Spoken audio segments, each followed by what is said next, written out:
join us now on the show is to discuss how to build effective business partnerships, especially in Nigeria. He's a businessman, an international business leader, the co-founder of Pertinent Group and Chief Executive Officer of Global Group.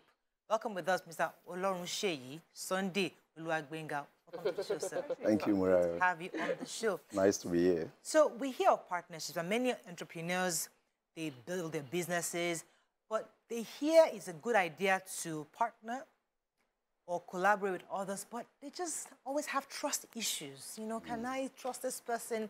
How do I ensure that at the end of the day, we don't have issues in front? So people are always skeptical about these things called partnership. How are you able to create partnerships and sustain them? All right, thank you.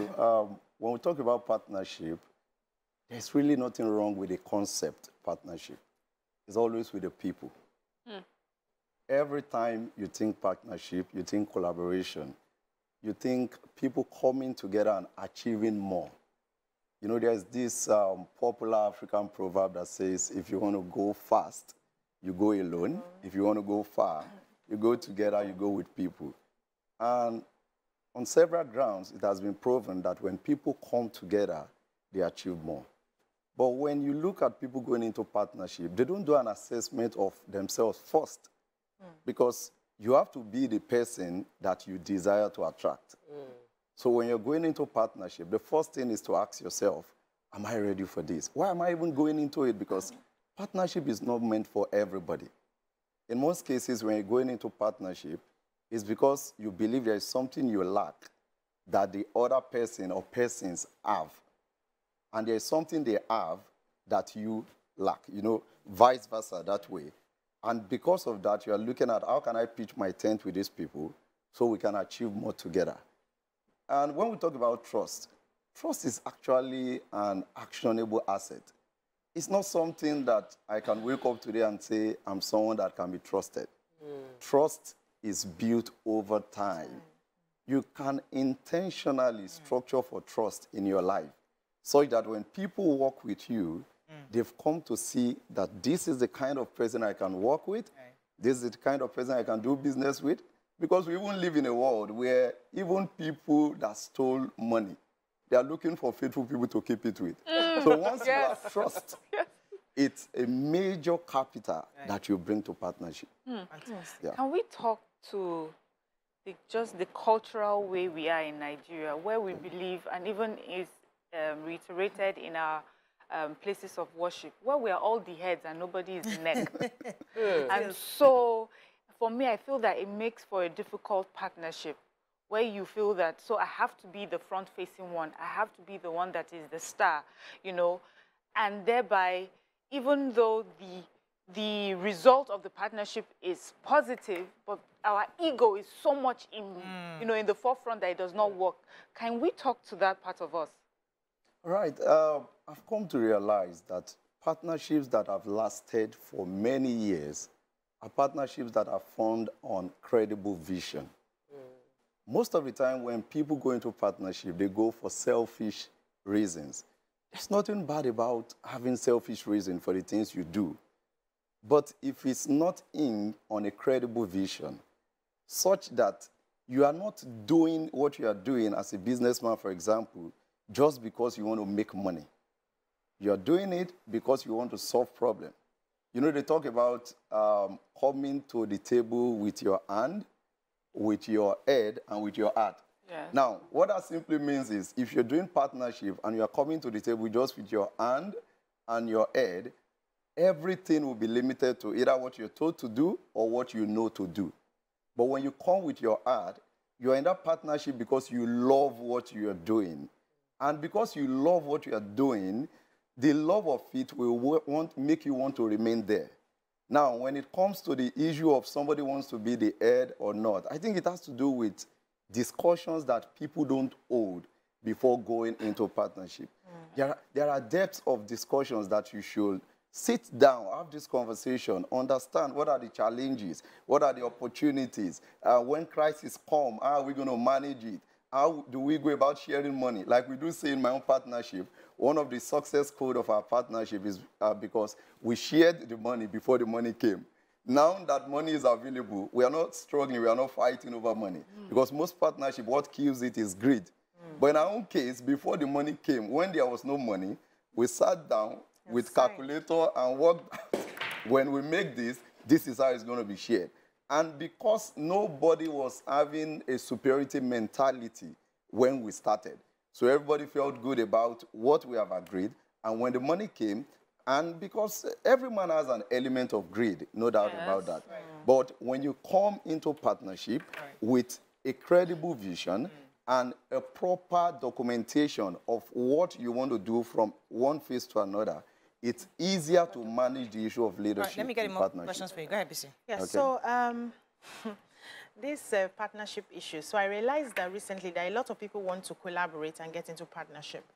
But when it starts, you realize that there are certain characteristics that they have that would not allow for transparency or allow for feedback. So you give feedback that, okay, this is what we did.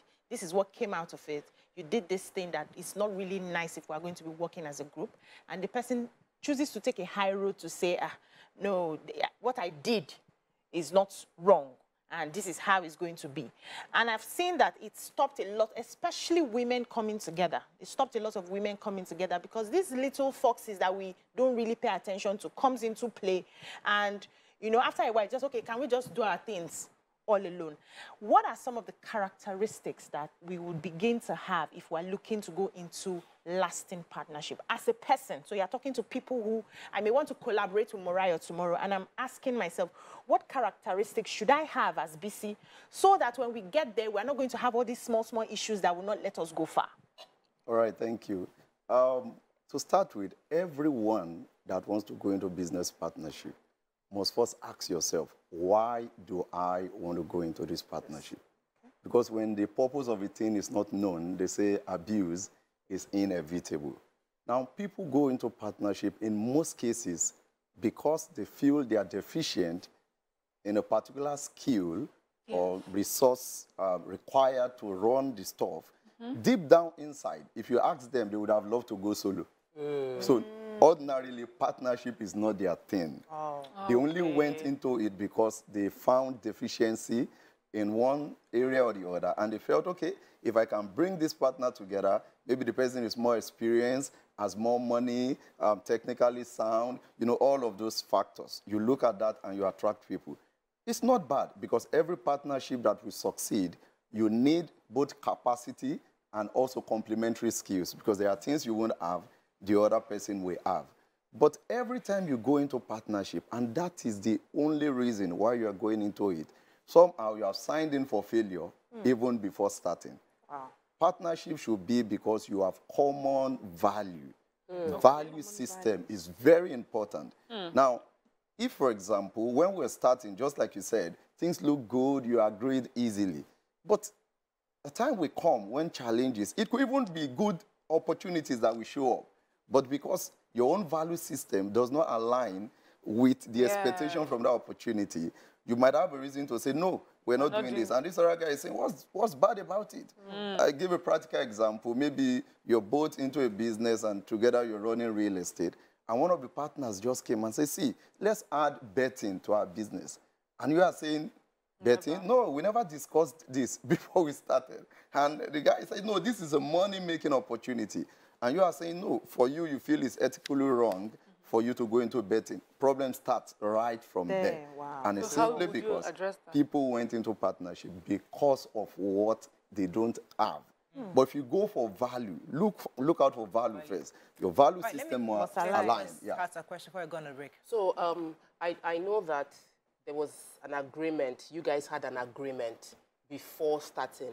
And it's usually many people go into partnership into Nigeria right here with, you know, good conscience. You like me, I like you. You know, we feel like we love each other. We don't write anything. We don't have like a written agreement on good and bad. We don't have someone we both respect coming that is overseeing and ensuring we both keep our parts of this. Can you break down how you wrote your agreement, the years you guys can now do other business, the sacrifices that you expected each other to make? All right, thank you. if you're going into partnership and you don't have any form of documentation, I want to say live here that you have not started at all. That should be the first thing. After you have held conversation, you should come to a table where you can document. Now, our own business partnership has lasted for over 10 years. When we started, the first thing we did was to document how we want this partnership to run. We ensured that we had a credible vision that is focused on people. So every time you ask us what do, we tell you we're in the people business. We might have other things we're doing, but in the people business. Now, because that documentation was first done between both of us, it was easier to bring in a lawyer to say, now both of us have decided to go into this partnership.